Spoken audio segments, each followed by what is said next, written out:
Diese Maschine übernimmt 9 Arbeitsschritte und braucht dafür weniger als 2 Sekunden. Das ist Prozessautomation. Geplant, gebaut und programmiert wurde sie vollständig von uns, der LCA-Automation.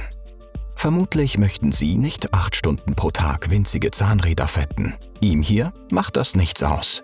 Genau deshalb bauen wir Industrieanlagen. Möchten Sie Ihr Produkt automatisiert herstellen? Wir finden die effizienteste Lösung dafür und bauen eine Maschine, die das genauso macht. Ein perfektes Zusammenspiel von Engineering, Beschaffung, Konstruktion und Software ist dafür das A und O.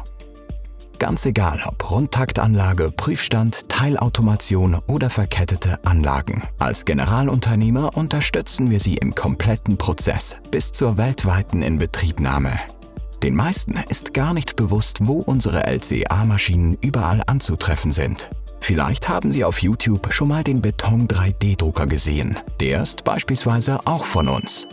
Gebaut und programmiert wurde er, wie auch alle unsere anderen Maschinen, in Küsnacht. Hier kombinieren wir mehrachsige Roboterarme, Kamerasysteme, Laser, Handlingsysteme und Taktbänder, damit auch komplexe Abläufe automatisiert werden können.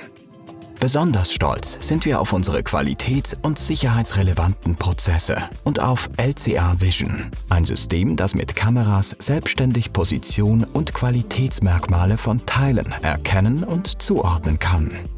Sobald eine Maschine läuft, wird sie getestet, dann wieder abgebaut, verschickt und bei Ihnen in Betrieb genommen. Und das machen wir schon seit 50 Jahren.